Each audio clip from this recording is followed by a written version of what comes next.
Queen Ndlovukazi Kabebe of the Zulu kingdom was a revered royal matriarch and the mother of the legendary King Shaka Zulu. She is remembered as the great queen, one who acted as a vital bridge between the king and his people, for she helped guide the Zulu state from a small tribe into a massive, formidable empire. And when Shaka Zulu took his father's throne, he immediately elevated his mother Nandi to the royal court and made her the queen mother, his closest advisor. Now, it's been said that Shaka Zulu deeply loved and idolized his mother Nandi, almost to the point of worship, by crowning her with the title of Ndlovukazi, which means the great she-elephant, one who would rule over those who feared and disliked her, while he dealt mercilessly with her critics. Therefore, in order for us to understand why Shaka Zulu fiercely protected and deeply venerated his mother Nandi, we must first go back to the beginning and encounter her life story. This is the legacy of the renowned Zulu queen Nandi Ndlovukazi Kabebe, the mother of Shaka Senzangakhona, king of the Zulus. Nandi Kabebe was born in 1760 in Melmoth, a small town in the KwaZulu-Natal province in South Africa. She was the daughter of Kakwabe and Kankeshe Mfunda Kaklondo, who was the former Mlongo chief of Elangeni. Her name Nandi means the sweet one, which is quite ironic because her youth was marred by a shameful scandal that almost ruined her entire life. You see, Nandi went and committed an abominable act, one forbidden by the Zulu tradition. She accidentally got pregnant out of wedlock. And it happened in this way. One day while returning from a visit with relatives, Nandi and her companions encountered a group of warriors accompanying the future king of the Zulu people, whose name was Senzangakhona Kajama. Now, this was a classic case of boy meets girl and girl meets boy and boy likes the girl and vice versa. One thing led to another and they both slipped and fell into an act of what the Zulus refer to as ukulobonga. And for those of you who are curious as to what ukulobonga means, well, I'm here to school you. So first take them kids to bed and clear out the room, for this kind of knowledge is only for the adults.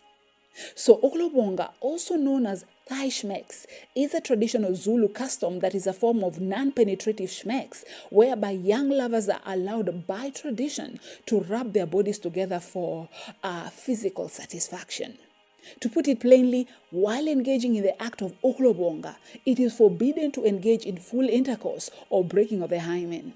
This means that sexual satisfaction can only be achieved orally by touching, kissing, hugging, rubbing of bodies together, So therefore, ukulobonga, according to the Zulu customs, allows couples to safely show love and desire without the risk of unwanted pregnancies or contracting sexually transmitted diseases. Believe it or not, this is the Zulu traditional way of helping the young people to show respect for their own bodies, their partners, as well as their family's dignity. And before anyone starts quoting Bible verses about abstinence, purity, love, and marriage, please remember that this was a pre-colonial era, way back when, long before the white man appeared in Zululand with a Bible at hand. However, what I will address is the gaping loophole in this seductive tradition that allowed teenagers to engage in oral schmecks as long as they did not conceive or catch any sexual disease. And I can bet you that this particular Zulu custom was most definitely conjured by those patriarchs, those clan elders, chiefs, and kings who desired satisfaction without consequences. I will tell you for free that those patriarchs made this lustful custom to be perpetuated from generation to generation, a custom of having to taste the cookies carefully without risking one's hand from getting stuck in the cookie jar. Now, they say that wisdom is only for the wise, so live and learn. Okay, so now back to the story. Nandi, the daughter of Bebe Kalanga, chief of the Mlongo people, and Senzangakhona Kajama, the son of King Jamakandaba, the future Zulu king, met one lazy afternoon, fell in lust with one another, engaged in the act of ukulobonga, but strayed beyond the borders of oral satisfaction and trespassed straight into the garden of deep impact, where they accidentally got pregnant. And when she could not hide her pregnancy any longer, she reported the matter to her father, who then relayed the same matter to the Zulu king Jamakandaba, the father of Senzangakhona. Now, the Zulu elders, when told of Nandi's pregnancy, initially refused to accept the news of her pregnancy, claiming that she was just suffering from an intestinal problem caused by a beetle named Ishaka. In other words, the Zulu elders were in denial about Nandi's pregnancy and therefore dismissed her claims. But what is more surprising is that intestinal beetle called Ishaka that the Zulu elders claimed was the cause of Nandi's intestinal problems is where her son's famous name Shaka comes from. Perhaps Nandi drew inspiration from the elders' denial of her pregnancy and decided to name her son Shaka after the Ishaka beetle. And when the truth about Nandi's pregnancy was confirmed, her clan, the Mlongo people of Elangeni, demanded that the Zulu king's son, Senzangahona Kajama, pay lobola, that is the bride price, plus damages to her reputation and also to her family's dignity. As a matter of fact, Nandi was at the forefront of this scandalous case, where she personally demanded 55 heads of cattle as payment for lobola, inclusive of damages. Therefore, in order to avoid war between the two clans, the Zulu king Jamakandaba agreed to pay what was demanded by Chief Bebekalanga, Nandi's father. Consequently, as was agreed, the future Zulu king Senzangakona eventually married Nandi, who was then relegated to the low status of a third wife just because she got pregnant out of wedlock. Needless to say, the union between Senzangakona and Nandi was locked in a forbidden interclan marriage, and for this reason, Nandi and her son Shaka were subjected to constant abuse and ridicule, resulting in severe bullying from her co-wives, mainly because her marriage, like her son, was labeled as illegitimate. And because Nandi was not the king's great wife, her son Shaka was denied his royal inheritance. But despite of their problematic relationship, Senzangakona and Nandi welcomed their second child, a daughter whose name was Nomkoba. And after years of mistreatment in her marriage to the king, their relationship worsened to the point of separation and eventually a permanent dissolution. As a result, Nandi was forced to leave the royal Zulu household and return to her people, the Mlongo of Elangeni, leaving her children Shaka and Nomkoba behind with their father. But Nandi's exit from the royal household left Shaka and Nomkoba at a very vulnerable state, where they were exposed to everyday danger of abuse and neglect, to the point that their uncle Mudli stepped in to rescue Nandi's children by sending them back to her at Elangeni. And this is where I want to point at just how much of a failure the Zulu king Senzangakona was, both to his wife Nandi and their children. Because why was he silent when Nandi was being mocked and ridiculed in his household and under his watch by his other wives because of a scandal he was equally a part of? Wasn't he also guilty of siring a child out of wedlock? Wasn't he further guilty of being in an interclan forbidden marriage?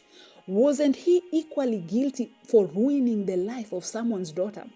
If so, then why was the Zulu nation treating Nandi as a villain while their king was blindly forgiven, excused, and even protected from the scandal that he was involved in? As a matter of fact, the king was not stained by this wedlock scandal at all, for he was always shielded from it because he was royalty. And even after the scandal, Senzangakona still became king. He was still allowed to have as many wives as he wanted. He was still accorded the royal status, and no one, not even his father or his mother, rebuked him for ruining the life of someone's daughter. And the elders too of his clan were willing to protect his honor by denying the claims that he had sired a child out of wedlock. But the worst thing about this story is that Senzangakona failed to protect his own children from constant mockery, ridicule, and harassment. And more so, he failed Shaka by ignoring, neglecting, and abandoning him. Even when he had the power to stop the abuse from taking place as king and as a father, but he instead chose to be silent. He said nothing and became comfortable in watching his wife and children suffer. King Senzangakona watched from the sidelines while the whole Zulu nation treated Nandi as the worst sinner. He watched while his people gave her the scarlet letter, which is a permanent mark of guilt and shame. And he was still watching in silence when his clansmen forced his wife Nandi to run away and seek refuge in exile, and all because he was not man enough to protect her honor. Poor Nandi, all she was guilty of is falling in lust with a spineless man-child who got her pregnant in a one lazy afternoon stand that almost ruined her life. Yet, the Zulus were not the only ones that stood to wreak havoc against Nandi. Even her own people, the Mlongo of Elangeni, rejected her because of the so-called pregnancy scandal and also because her marriage to the Zulu king was over. You see, when Nandi left the Zulu royal household, when her marriage ended, she returned home to her parents. But when her children Shaka and Nomkoba were rescued by their uncle and were returned back to her in Elangeni, the abuse she had endured from her in-laws replicated itself back home, whereby the people of Elangeni rejected and even cast her out together with her children, especially so during the famine of 1802.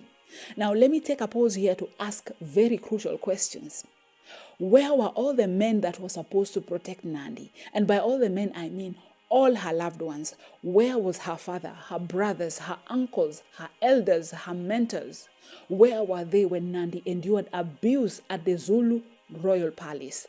Where were they when the people of Elangeni rejected and rendered her an outcast? Because none of them ever came to her rescue. So anyway, at this point in Nandi's life, she had endured a lot of pain and heartache, having been constantly rejected, especially so by the Zulu and the Mlongo clans, because of the so-called pregnancy scandal. Therefore, she had no choice but to flee for her own safety and the safety of her children. At this point in her life, she could have just decided to give up on it and surrender to her fate.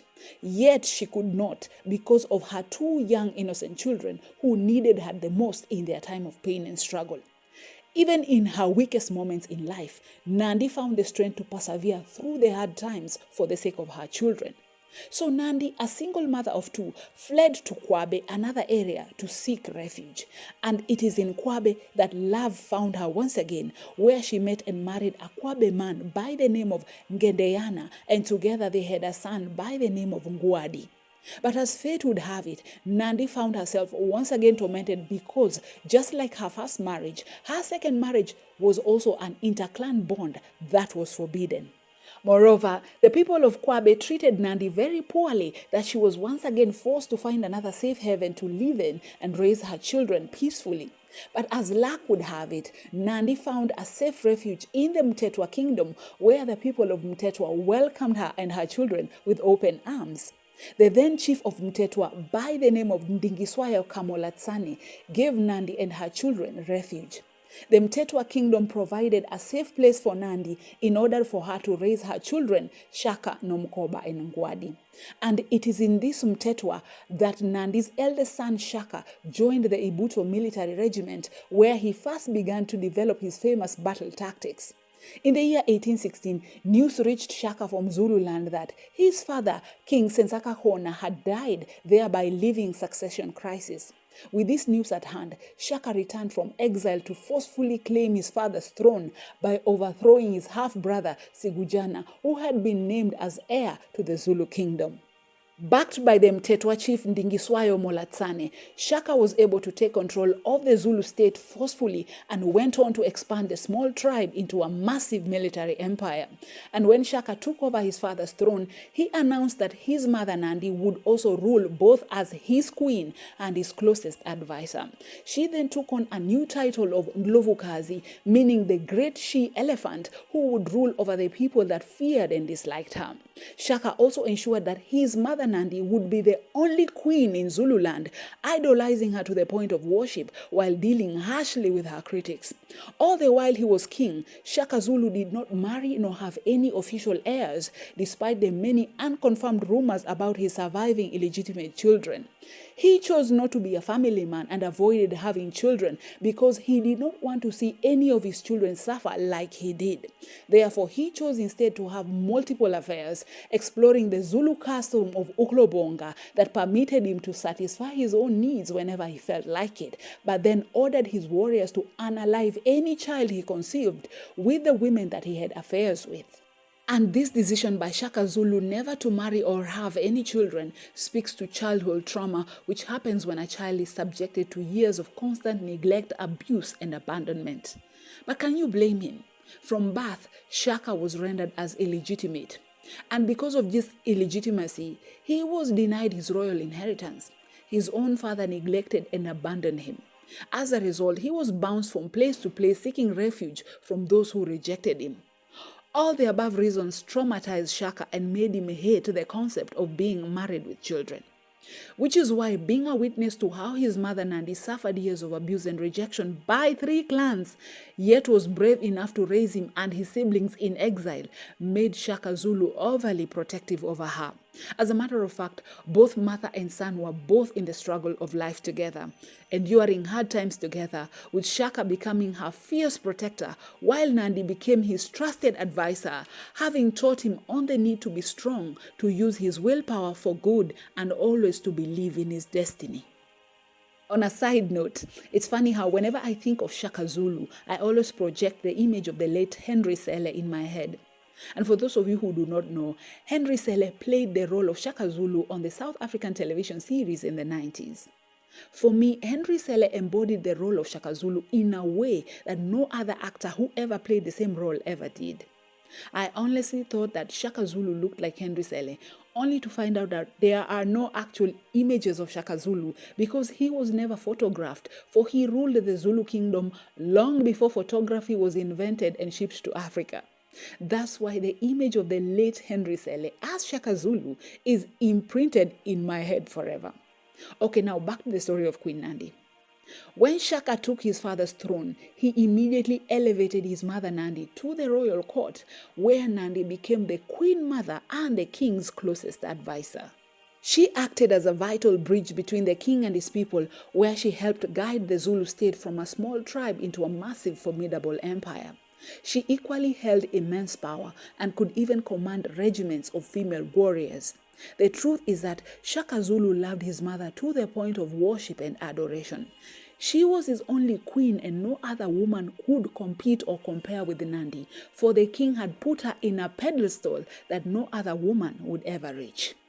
Sadly, on the 10th of October 1827, Queen Nandi died of dysentery, a communicable disease caused by an intestinal infection. Her death totally devastated her son Shaka Zulu, so much that he ordered a brutal year-long mourning period. It's been said that Shaka Zulu ordered that no crops be planted during the mourning period, no milk was to be drunk, and any woman who became pregnant was to be killed alongside her husband. What's more, at least 7,000 people who were deemed not to be grief-stricken by Queen Nandi's death were sadly executed. Even animals were not spared during this mourning period, for cows were slaughtered so that their calves would experience what losing a mother felt like. The above account was reported by Henry Francis Flynn, an English traveler and trader who was among the first Europeans to make contact with the Zulu king, Shaka, and who was considered to be inaccurate in many instances, and many times accused of being somewhat illiterate and guilty of demonizing Shaka Zulu as a symbol of violence and terror in order to obscure his own colonial agenda of covering up the 19th century colonial slave trade raiding across the sub-Saharan continent so as to justify their land grabbing. But here lies the moral of this story. When God decides that you will sit on the throne as king or queen, no one, and I mean no one, can change your divine destiny. And even if it takes decades to get there, no matter the challenges, no matter the delays, no matter the obstacles you face, if God has decided that you will be king or queen for sure, as the sun rises from the east and sets in the west, so shall your head be crowned in accordance with his will. The story of Shaka Zulu is perhaps one of the greatest stories ever told in the African continent. That's why I recommend that you watch the Mzansi's magic television series Shaka Ilembe so as to get the feel of this story on the silver screen. So be sure to click on the link posted on the comment section below. And don't forget to like, share, and subscribe to this channel.